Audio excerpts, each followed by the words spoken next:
Olá, boa tarde, meu amigo Marcelo Lazzuri. Hoje estamos com uma oportunidade única de falar com o nosso querido amigo e ministro do Trabalho, Luiz Marinho.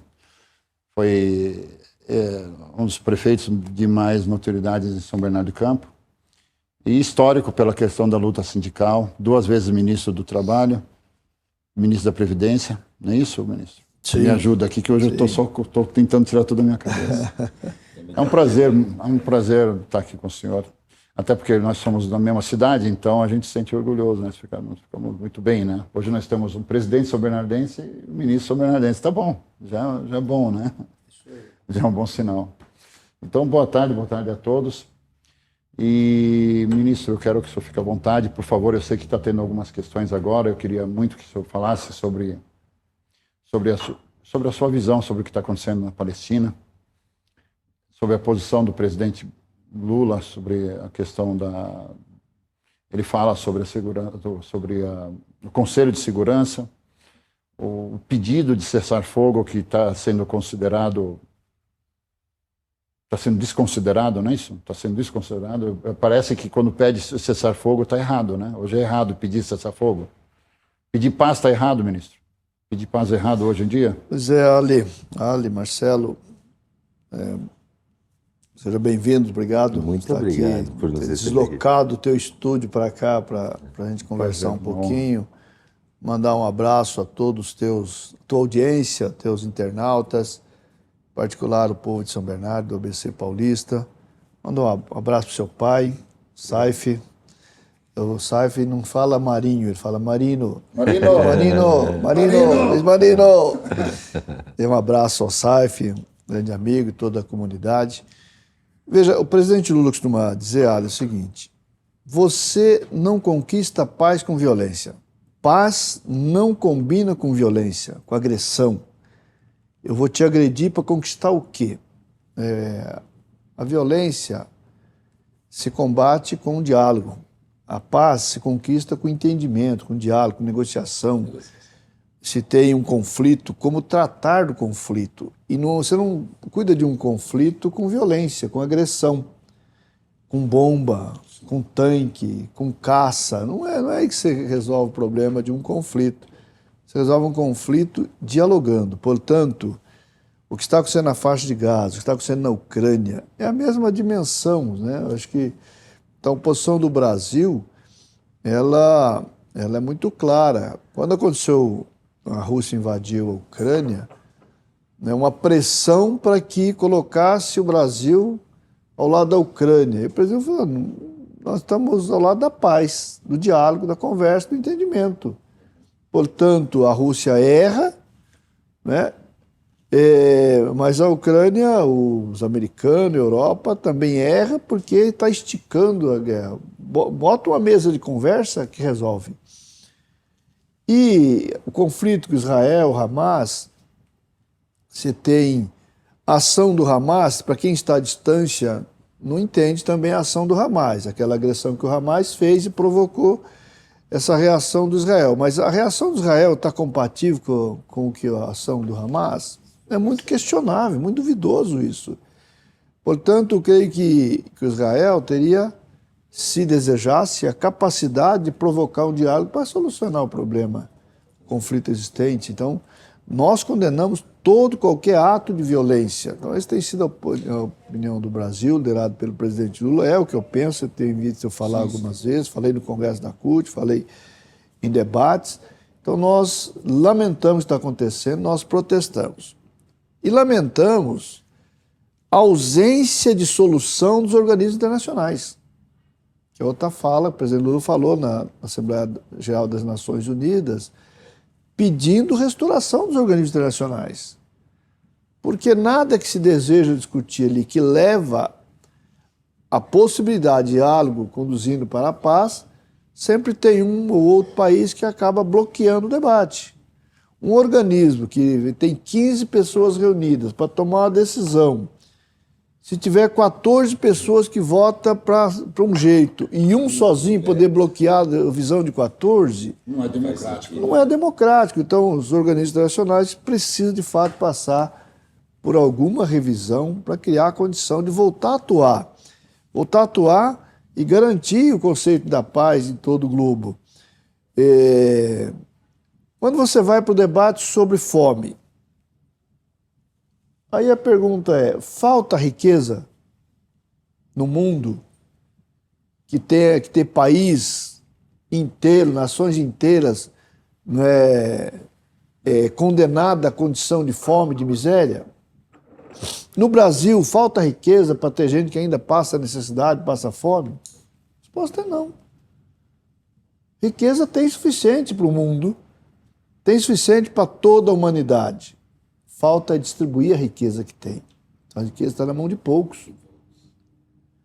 E aí você vai, uma coisa puxa a outra, se você falar, bom, e o futuro? Como é que fica o futuro do trabalho? É muito preocupante. Porque as tecnologias, as inovações vão estar a serviço de quem?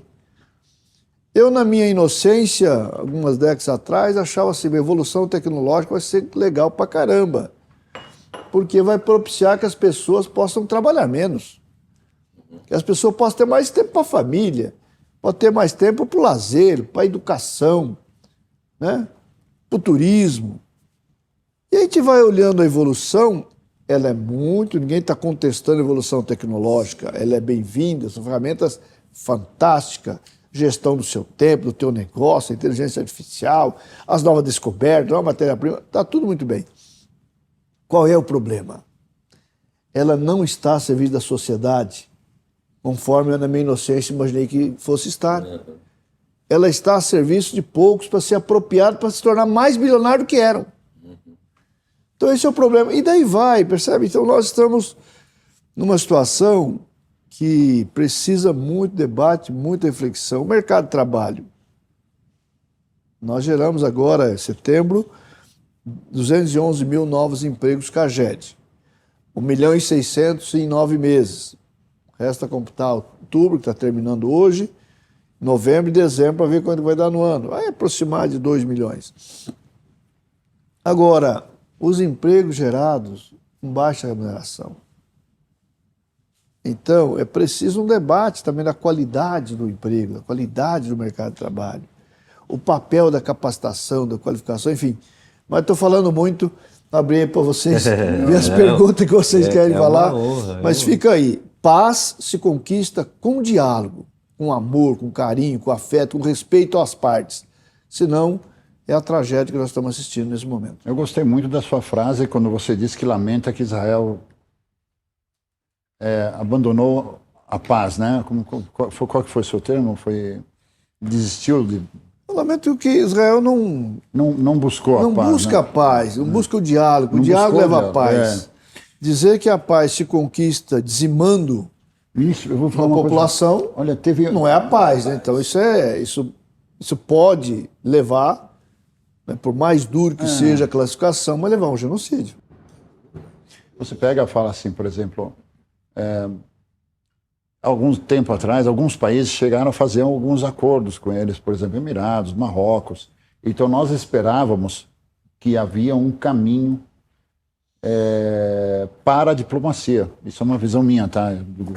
Precisa buscar um caminho da diplomacia, de conversar com eles. Você precisa chamar eles para uma mesa. Então eu achei aquilo de uma sabedoria e achei que a coisa ia melhorar. Mas parece quando você olha assim, olha que todo mundo na ONU, o mundo está lá representado, pede cessar-fogo e um chega lá e fala, não quero. Sabe? Interessante é o motivo, né, ministro, que o relatório do Brasil, né, foi muito elogiado, né, por todos. E qual o motivo? Não deixou claro o direito de defesa de Israel. Poxa, é óbvio a soberania dos países, né? Ele tem direito, nós temos o direito de defesa. O que está se alterando é a finalidade da defesa, que estão dizendo de um ataque desproporcional, isso que parece. O secretário da ONU falou bem sobre isso e o pessoal caiu batendo nele, né? O pessoal não quer buscar a paz, né? Enquanto isso, as pessoas inocentes estão morrendo. Eu tenho falado uma coisa, tá? Eu acho que o assunto com o senhor tem que ser mais aqui voltado para o trabalho, é que o senhor fez algumas declarações muito boas. O Brasil, eu sinto nas minhas viagens, até como eu sou brasileiro e também sou descendente de árabe e tal, eu sinto que nós somos, o Brasil, nós somos um dos poucos países que temos condição moral de sentar na mesa e pedir paz. Nós sempre vivemos bem com todo mundo. Parece que agora, recentemente, uma classe política, se eu posso falar isso, uma classe específica, quer mudar o perfil do Brasil para esse tipo, tomar posições. E o mundo quer tomar posições que não são muito ortodoxas. Enquanto eu acho que vocês estão fazendo, eu acho que é o caminho certo, procurar a paz. É isso, procurar a paz. Quem você deu um exemplo da questão da audiência de conciliação, conciliação. Judiciário, né? Não é discutir o mérito, mas é buscar primeiro um acordo, né? O ministro vem de uma escola, o presidente vem de uma escola. Aliás, eu estava assistindo uma palestra alguns anos atrás do jurista Celso Antônio Bandeira de Mello, que, né, falou muito do presidente Lula, dessas características da negociação. Ele sabe puxar a corda, mas ele não pode deixar estourar, senão quebra a empresa. O senhor veio da mesma escola, vocês precisam ensinar esse pessoal aí, porque esse modelo está muito injusto, né? A gente está falando de direito internacional, né, ministro? É importante isso, porque não adianta, a gente não consegue aprovar lá uma resolução, porque nós temos as potências, e hora é uma, hora é outra, que trava. Não funciona, né? O modelo não funciona. O presidente Lula insiste muito na necessidade de reorganizar, de restaurar os organismos para voltar a funcionar e voltar a garantir, né, que tenham ferramentas que busquem, neste momento, chamar a responsabilidade e pautar o diálogo. E o diálogo leva a um acordo leva à paz. Então, acho que isso é importantíssimo. E o presidente Lula sempre fala assim, antes de dar um tiro, por que não faz uma ligação? Por que não chamam um café? Por que não chamam uma conversa, né? Um café com Parece bolo? mais eficiente e mais barato. O problema é que a guerra, muitas vezes, tem interessados na guerra. Porque é o seguinte, se tem guerra, tem armas. Se tem arma, tem produção de armas. Se tem produção de arma, tem alguma empresa ganhando com isso. Né? Pode ter países ganhando com isso. Então, parece que muitas vezes, né, isso é colocado à frente, né, do direito das pessoas, dos povos, enfim. Mas aqui a nós resta insistir no que nós acreditamos, no diálogo, na paz. Espero que isso não influencie na nossa convivência interna, aqui entre as várias, né, originários deste ou daquele país, que nós temos todo mundo aqui, nós temos o mundo inteiro vivendo aqui no Brasil, sempre viveu em paz. É o que nós esperamos que continue. E quem sabe isso possa influenciar algum momento também que possamos ter o cessar-fogo, ter o encerramento da guerra, a busca do entendimento, enfim, isso vale tanto para conflito Israel-Hamas, como para a Rússia-Ucrânia. Agora, pode ser que interesse os americanos prolongar, porque o pessoal esquece da Ucrânia. Não se fala mais na guerra da invasão da Ucrânia, porque eu acho que as coisas para os americanos, do ponto de vista de imagem, não está lá muito boa, né? A minha preocupação com essas coisas é o que nós chamamos, eu não sei se usam esse termo aqui, que chama de praça de guerra. Então, por exemplo, o Líbano, a Síria, a Ucrânia, Iraque, Palestina, a gente sente que todo mundo se interessa nessa guerra, menos o povo. O Líbano, a gente só quer viver, né? Na Síria, Iraque. Mas povos terceiros vão lá e fazem as suas guerras em terrenos alheios, o que eles chamam de praça de guerra. Vamos guerrilhar, mas na terra dos outros, né? Então, os povos são bons. É lamentável. É o mau dirigente que faz isso, né, ministro? Falando um pouquinho dessa questão de tecnologia... Vamos, né, voltar aqui ao assunto do Ministério. E é um desafio, porque a gente vem de uma geração que não tinha internet, né, ministro? E veio o fenômeno da internet. Agora a gente está falando de inteligência Estão artificial. desaparecendo os nossos orelhões, né? Exatamente. São raros. Acabou, Exatamente. E o Luiz Fernando falou isso para nós, né, que a gente já era tinha analógico. uma reportagem de alguém que usa orelhão. Né? Ele usa orelhão ainda. Tem ainda, é pouquíssimo, vai ter. Raros. Eu perguntei pro meu filho se ele sabe o que quer dizer caiu a ficha. Ele falou, eu li sobre isso. É verdade. Eu me senti velho quando ele falou que eu li sobre isso, eu me senti velho. Caiu a ficha. É verdade. É. E o desafio, Caiu a ficha. né, Benício, você nesse importantíssimo cargo aqui, né, que essa luta para desenvolver empregos. E assim, a nossa região de São Bernardo é muito importante. A gente tinha na década de 80 um número de funcionários na Volks, por exemplo, hoje a gente tem de 10 a 15% aproximadamente disso. E não é porque a demanda ficou menor, estamos vendendo menos carro, é por causa da questão da tecnologia, né? Hoje você consegue produzir com muito menos mão de obra. Só que novos mercados, novas profissões vão surgir, que a gente até nem sabe o que vai acontecer, né? E eu queria saber disso, ministro. Há um estudo, há um acompanhamento para que a gente possa estar atento e à frente, porque tecnologia é velocidade também, né? Veja, o que existe, quer dizer, você tem uma evolução muito grande no mercado de trabalho, uma revolução que não se sabe qual a dimensão até onde, porque sempre haverá inovação. O que precisa discutir, um pacto importante, isso tem que estar a serviço da sociedade, não simplesmente do enriquecimento de poucos. Acho que esse é um debate necessário, né? Então, esse debate ético, né, para que serve, para quem serve, né, e como serve. Então, acho que esse é um debate que é necessário ser feito. Acho que o Congresso Nacional tem que estar, né, alerta para aperfeiçoar, atualizar a legislação, atualizar, enfim, esse conjunto de debate.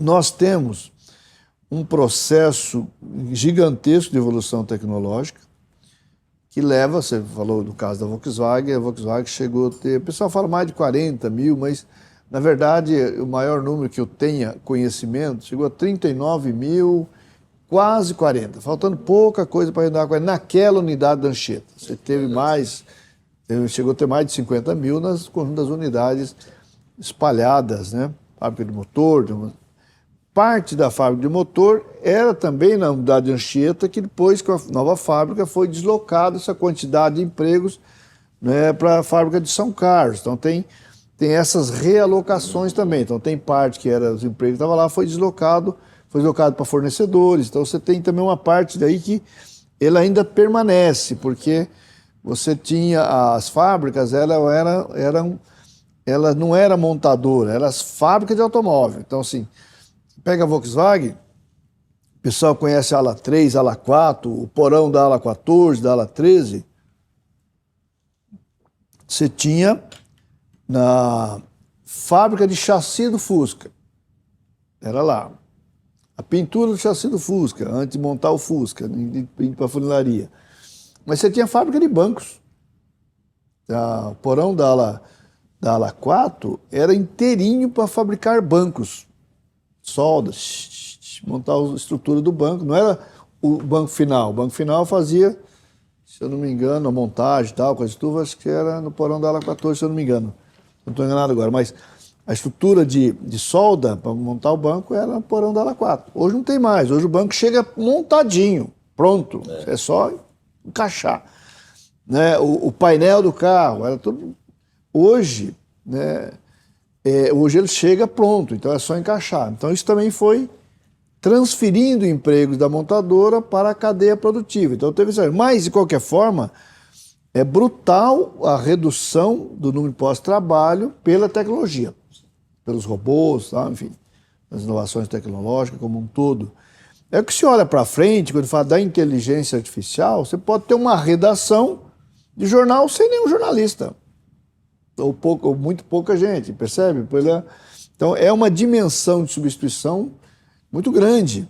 Né? Um amigo falava contou que estava na China, desceu do elevador, abre a porta, ele dá de cara com o robô.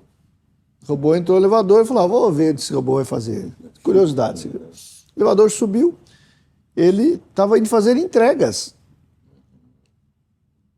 Ele chega numa porta, um bom de escritório, corredor para lá para cá, aciona pelo aplicativo, o cidadão vem, ele entrega, vai para outro lugar para entregar outra entrega, desse jeito. Então, isso aí é inimaginável, né? Muitas coisas que estão acontecendo. Então, A profissão de isso dublador vai preocupa. acabar, né? Evidente Dublador, que seria? tem a pessoa que tem aqui que desenvolver o robô, montar o robô, mas daqui a pouco vai ter robô desenvolvendo robô e robô montando robô. Então isso é um dilema que se coloca.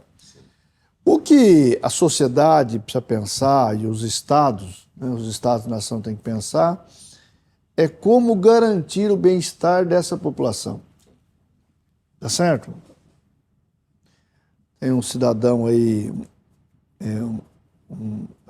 acho que é israelense, inclusive, ele escreveu um livro que fala que nós teremos um exército de pessoas que não terá o que fazer. Um exército. E que o Estado, portanto, tem que se preocupar como alimentar esse exército, para não fazer nada. É a renda mínima do Suplicy, certo? Tem que ter uma renda universal. Né? Agora, a sociedade tem que ver como manter o Estado com receita para isso. Né? Ou seja, de novo, nós estamos falando de distribuição de renda. Então, o debate de distribuição de renda ele é muito importante olhando para o futuro. Porque, senão, nós teremos um exército, não de que não terá o que fazer, um exército de miseráveis, de famintos, pessoas que vão estar na miséria. Então, nós queremos no Brasil, e é compromisso do presidente Lula, nós já acabamos com a fome lá atrás, depois do golpe da Dilma e o último governo trágico aí, nós voltamos para o mapa da fome, é compromisso tirar o Brasil do mapa da fome de novo. E tira do mapa da fome com políticas sociais e com empregos. Então, gerar emprego de qualidade é muito importante para esse processo. Então, a política de salário mínimo, para fazer o piso nacional, mas fazer os pisos das categorias também crescendo, para provocar a distribuição de renda. É assim que você pode ter mais empregos, porque assim, quanto mais gente você tem em condição de estar trabalhando, aqui, vocês estão gerando ocupações aqui, o pessoal que está aí atrás das câmaras, filmando, cuidando. Daqui a pouco vem uns robozinhos pessoal, no né? lugar deles, hein, ministro? Isso aí são pessoas, né, que vocês estão uma atividade num podcast tal que está gerando ocupação. Então nós vamos ter que pensar nas várias ocupações, que as várias atividades que possa ter. Então, se você observar, a indústria reduziu o emprego e o serviço cresceu. O serviço de comunicação cresceu, o serviço público cresceu, muita gente. Porque você tem saúde, educação, assistência social, tudo isso vai gerando profissionalização. O esporte, a cultura. Então, o esporte, você lembra ali, durante o meu governo, nós tínhamos lá o projeto Tigrinho, com o nosso querido deputado Luiz Fernando, que presidia o time na época. Cada instrutor daquele é o emprego que você estava gerando lá, cada campinho lá que tinha lá uma garotada fazendo futebol, os que faziam futebol, mas que fazia ginástica, os que faziam natação, os que faziam handebol, basquete, vôlei, futsal, tudo isso tinha um profissional contratado, portanto, gerando empregos aí. Nós temos que olhar nessa dimensão para gerar as ocupações que nós precisamos. Além de pensar no Brasil, esse momento o Brasil terá uma grande oportunidade, que é o emprego ligado ao mundo, ambiental. Então, essa transição ambiental, a transição energética, novas energias, vai gerar para o Brasil, talvez seja um dos países que tenha melhor condições de liderar um processo como esse, né? Chamado emprego do hidrogênio, enfim, você tem a hidrogênio como base da energia, né? A transformação energética e tal. Você tem aí um conjunto de possibilidades, que vem aí o carro elétrico, a moto elétrica, enfim, você tem um conjunto dos debates aí. Com cuidado. A gente sempre chama a atenção dos nossos parceiros de governo, aos governadores, aos prefeitos, assim, eu vou dar isenção para o carro elétrico. Falei, mas dá isenção para o carro elétrico produzido no Brasil, e não para todos os carros elétricos. Se nós não tomarmos cuidado, a China inunda o nosso mercado de carro elétrico, sem gerar, ou gerando pouco emprego só na venda aqui. Nós precisamos gerar empregos na produção, nós precisamos reindustrializar o país, que é um outro desafio que o vice-presidente Alckmin vem liderando o ministério, sob a orientação do presidente Lula, que nós precisamos reindustrializar o país. A indústria ainda tem muito o que fazer, tem muito papel. E tem a indústria da saúde, que o Brasil já perdeu muita oportunidade, que agora vai buscar recuperar esse tempo perdido, que é o seguinte: os equipamentos de saúde, na grande maioria, importados. Por que não podemos produzir aqui no Brasil? Então, criar um setor industrial para a saúde, para fornecer para os hospitais públicos e privados, né, desenvolver novas descobertas de vacina e tudo mais tal, nós podemos fazer no Brasil. Então, nós temos a oportunidade de responder, de mostrar para a nossa juventude: não desanime, não desanime.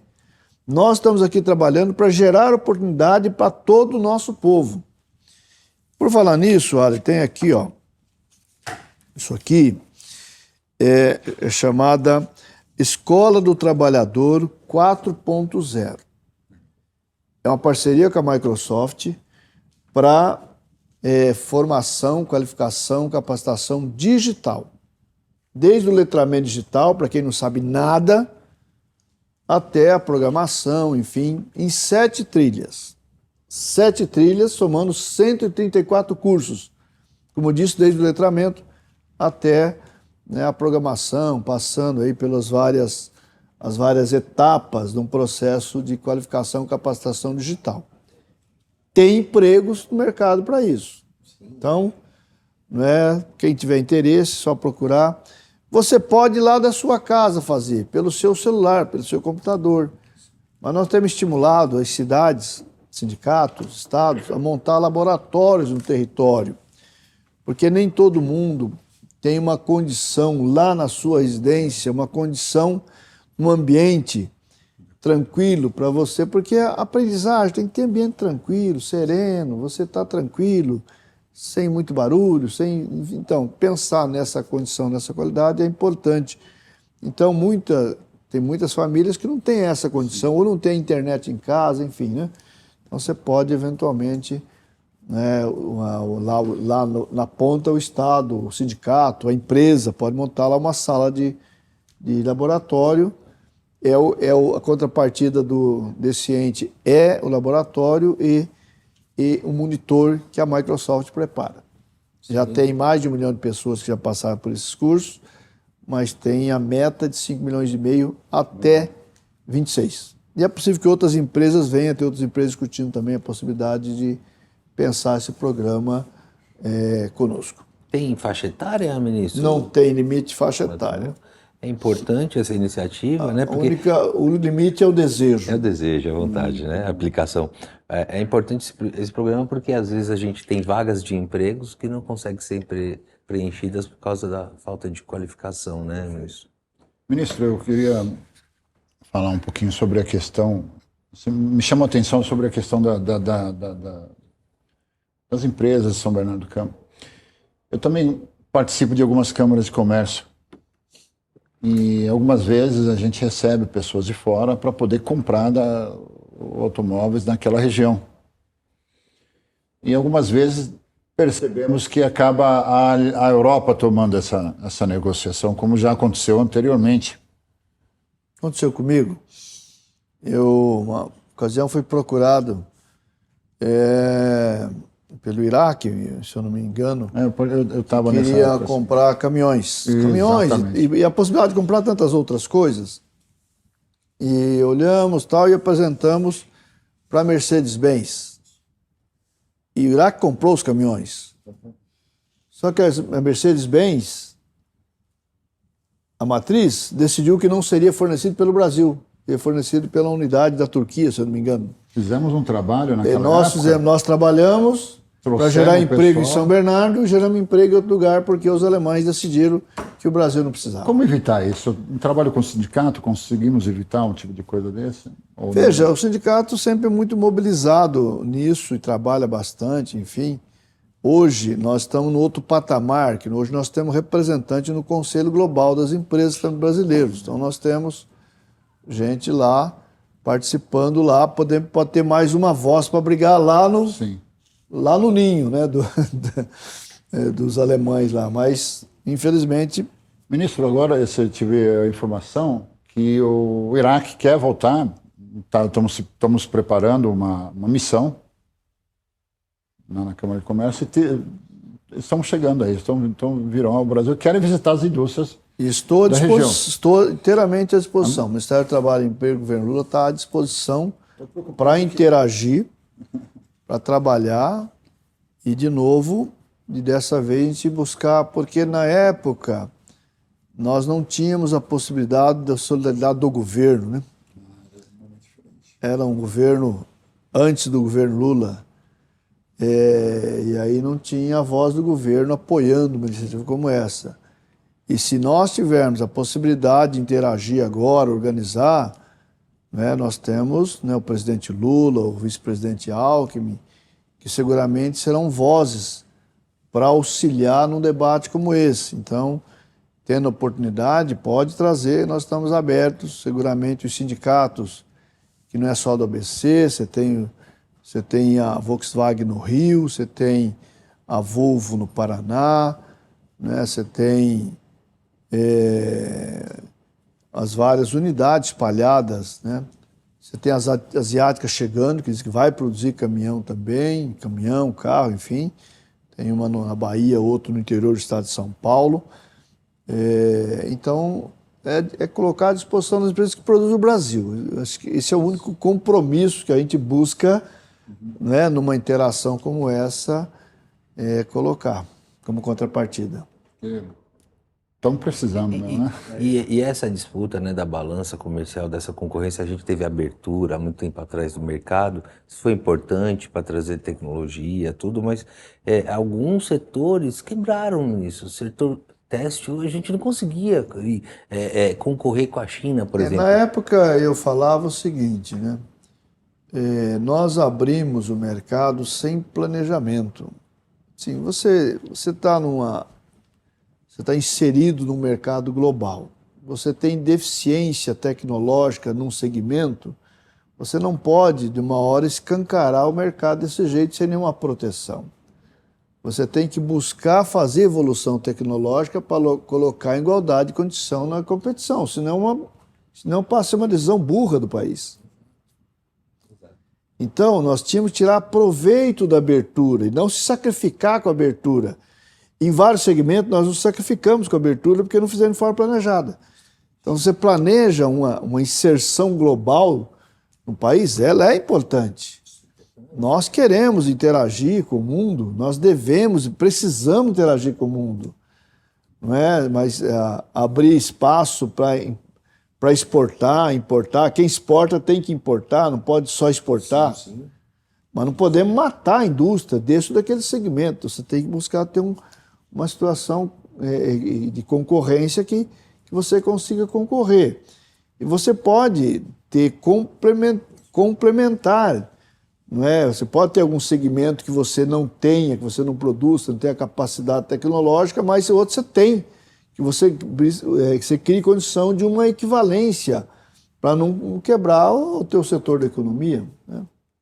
A gente teve um grande exemplo aí da pandemia, né, ministro? Até a indústria da saúde, que o mundo precisava de máscaras e a gente era totalmente dependente da China. E a gente teve uma capacidade de adaptação aqui.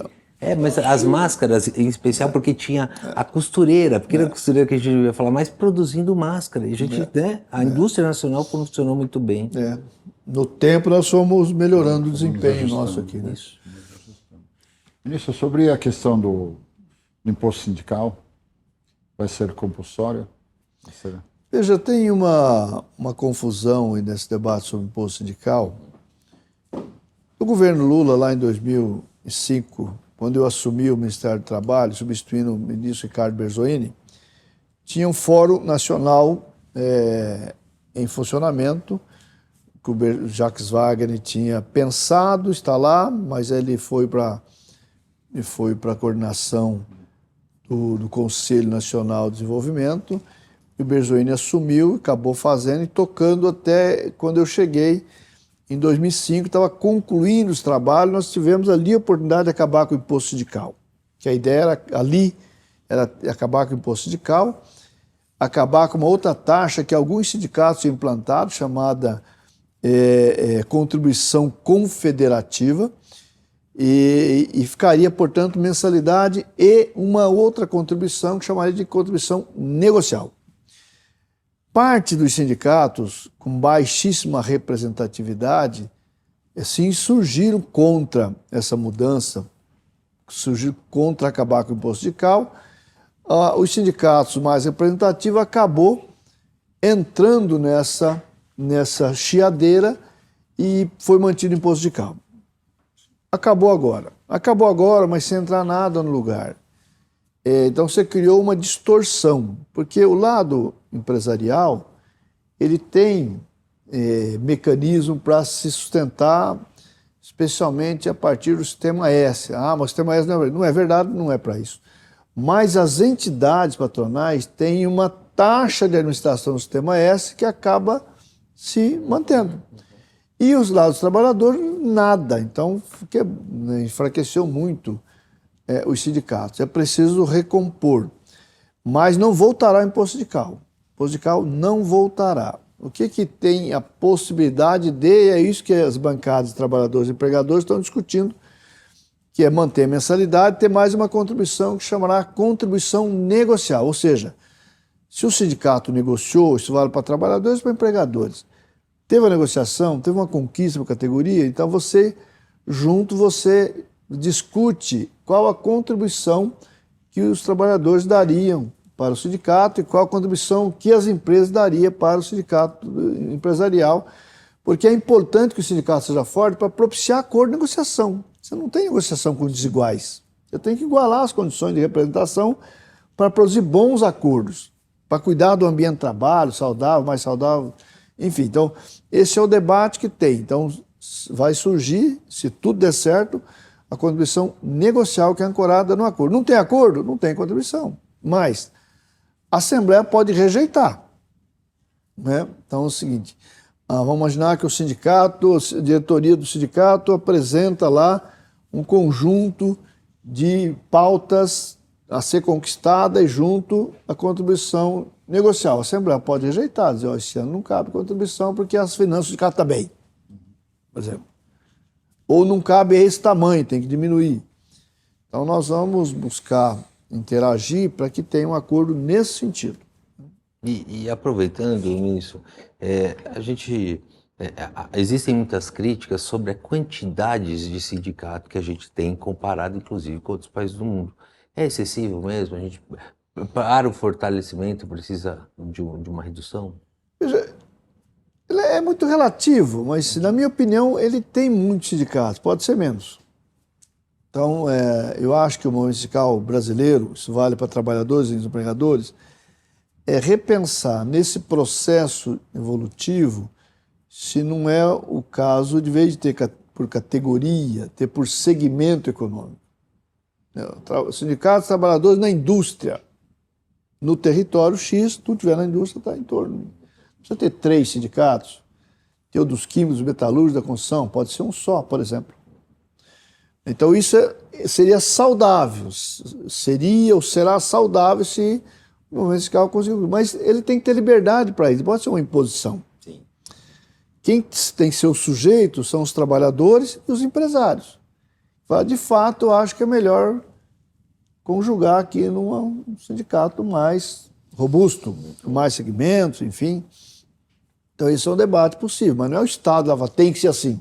Você tem que dar liberdade para assim seja. Isso, a liberdade, ela existe.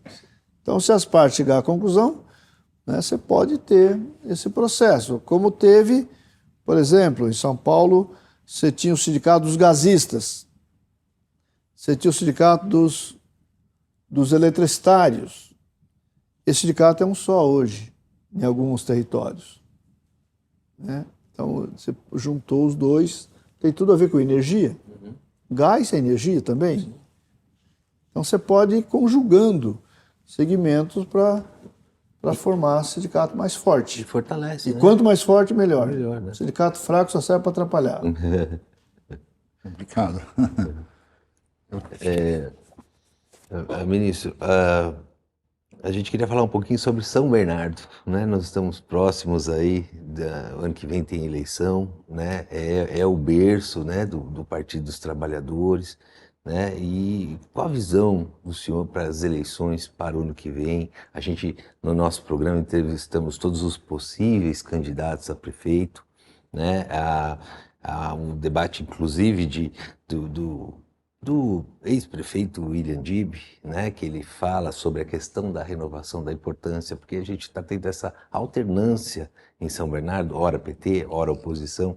Queria que o senhor falasse um pouquinho sobre isso, a sua percepção. O que São Bernardo, ABC, eu espero que o pessoal tenha a felicidade de boas escolhas.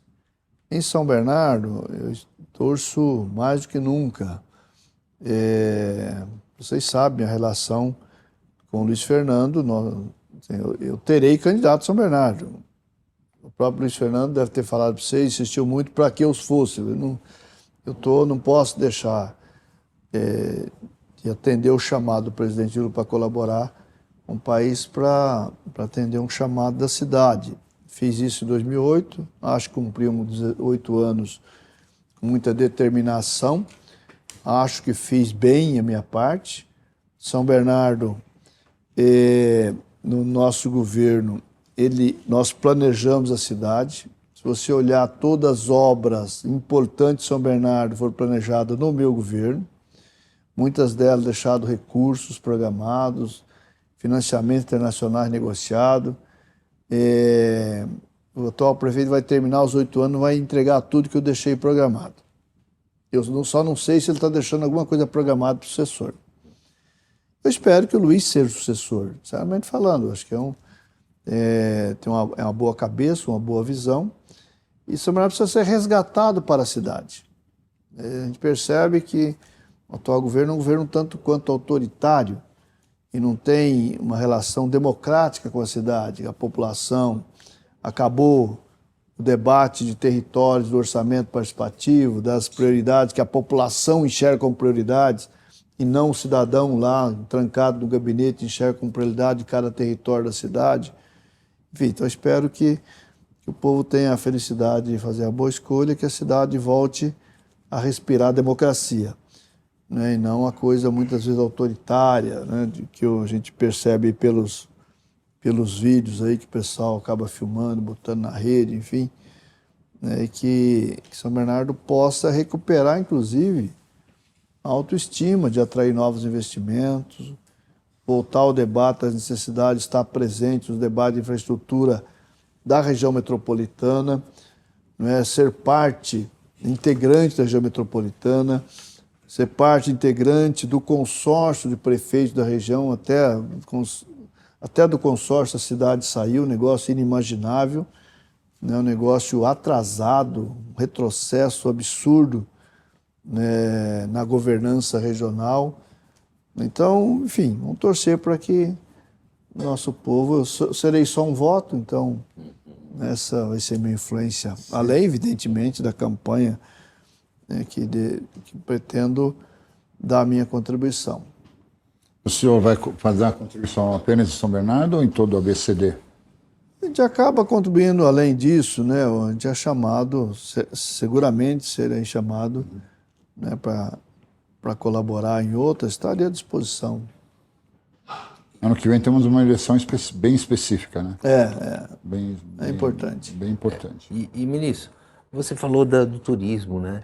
É uma área tão pouco explorada pelo Brasil ter essa riqueza, né? A gente estava falando nos debates lá, São Bernardo tem a Billings ali, né? Tem toda uma área e gera muitos empregos, Foi né? uma área que no nosso governo nós investimos, inclusive criamos um programa que eu acho que ainda funciona, do turismo industrial, né?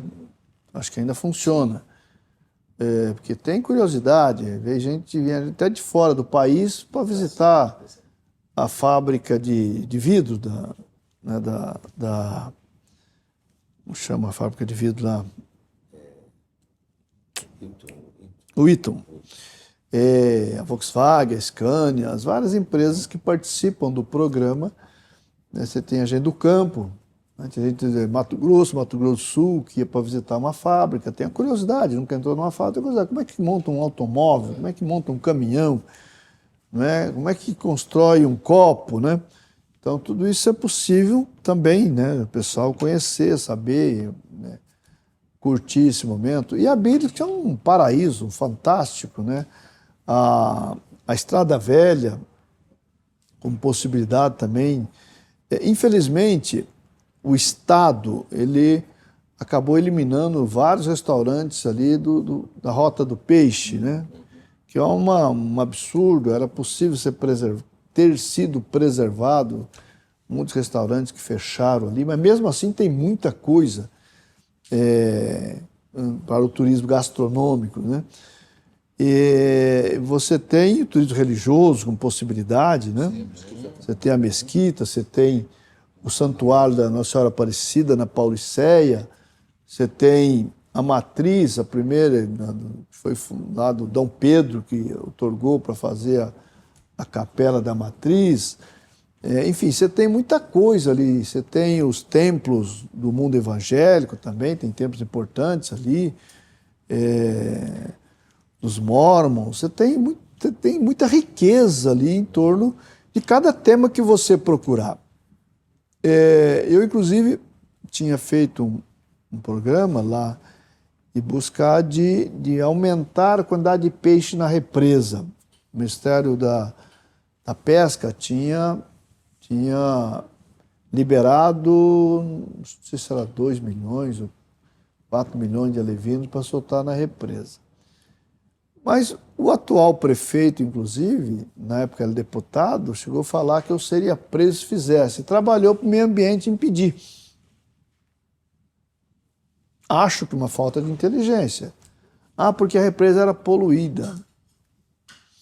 Você tinha a parte mais poluída, menos poluída, que hoje é menos do que era, pelo simples fato da Constituição Paulista, proibir, né, você, na Ilha da Traição, né, na usina da Traição, você transpor água do Rio Pinheiro para a represa. Então, ali foi ajudando a limpar a represa no tempo. Enfim, pode ser, eu acho que é uma questão ambiental que precisa ser provocada agora, mas acho que teria condições de falar, de soltar alevino na represa, aumentar a quantidade de peixe, não só para a colônia de pescadores que sobrevive da pesca, mas para a pesca esportiva, pesca de diversão no final da semana. Você passa ali, está cheio de pescador ali. Imagina se tivesse mais peixe ainda, né? Então você tem coisas importantes ali na represa. Você pode ter as várias modalidades aquáticas que você pode pensar a represa, enfim, os parques. Nós temos um problema bastante com isso. de acesso, né? Em Riacho Grande temos um problema de acesso, né? Era para o outro acesso estar pronto. De novo, o atual prefeito impediu que fizesse ter feito durante o meu governo. E parece que ele também não fez agora. Né?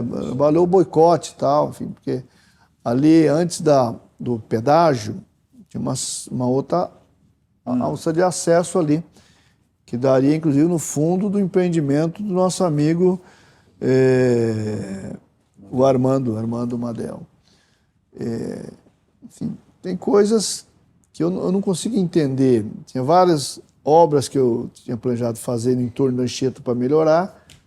O deputado, na época, agiu contra. Enfim, licenciamento, né? Os órgãos estaduais seguravam, boicotavam, por ação política. Espero que uma hora as coisas saiam. Se Deus quiser, dá tudo certo com o tempo. Vai dar tudo certo. E assim, né, ministro, a gente viu, logo quando vocês assumiram, a triste realidade dos povos indígenas, né, lá no norte, onde inicialmente precisou do assistencialismo, né, óbvio, mas como desenvolver aquela região, tanto no aspecto do turismo, que vai gerar empregos, mas também de extração com a preservação do meio ambiente? É Então, possível? veja, você tem território, tem que ser preservado. Preservado. Não pode ter exploração mineral. Ah, mas tem muita riqueza lá. Mas e qual o tamanho da riqueza de uma árvore de pé? O que significa isso? Porque se a gente olhar com a visão da década de 30, derruba porque nós precisamos plantar, precisamos botar gado em cima, precisamos explorar jazida, não sei do que e tal. O problema é que hoje as espécies estão sob risco, a humanidade está sob risco, se você não preservar uma condição de sobrevivência. Então, a Amazônia, não só brasileira, mas esse complexo amazônico, ele precisa ser preservado para preservar as espécies, inclusive humana. Né? A história do debate, superaquecimento, tal, que muita gente renega, está aí. Né? Os distúrbios que ocorrem entre as várias regiões do país, onde não tinha seca, passou a ter, onde tem seca, mas ao mesmo tempo tem período que chove demais. É tudo desequilíbrio da natureza. Então nós precisamos recuperar. Então tem uma coisa importante dos programas de recuperação de nascentes. É mesmo São Bernardo lá, a favela que eu removi, a favela do IP, nós recuperamos 4 nascentes ali.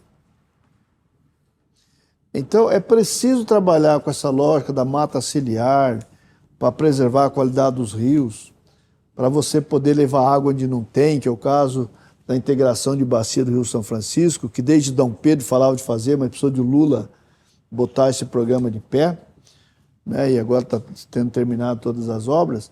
Então, são coisas importantíssimas. E na Amazônia, nós precisamos de pesquisa, mas com a mata de pé.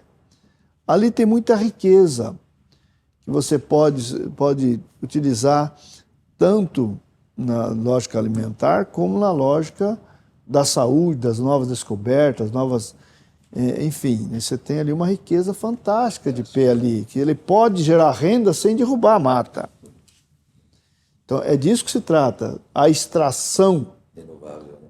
E não derrubar a mata, porque você pode extrair o fruto, você pode extrair ali, né, as matérias-primas para a medicina. Então, você tem um campo vasto aí de possibilidade, que é o que se busca. Né? Como lá em São Paulo, você pega lá no Vale, o Vale do Ribeira, você tem lá o pessoal, em vez de derrubar a palmeira do palmito Jussara, você extrai o fruto para produzir o equivalente ao açaí. Dizem que a diferença é que a polpa é menos carnuda, mas ele tem muito mais proteína do que o açaí tradicional. E agora o pessoal extrai essa polpa e espalha na mata para ir reproduzindo e reflorestando do palmito. Porque no tempo o pessoal só devastava, só tirava, tá? Agora você tem que reflorestar. Se você tiver um programa que refloreste de forma planejada, você pode, daqui a X décadas, poder voltar de novo a extrair o palmito, que é o melhor palmito. Né? É muito melhor que os outros, porque todas as palmeiras têm palmito. Mas você precisa preservar a espécie, precisa reorganizar, reflorestar, para você ter condições de forma manejada, você poder colher. Então, a floresta, ela te dá muita oportunidade se você respeitá-la. Sem dúvida, sem dúvida.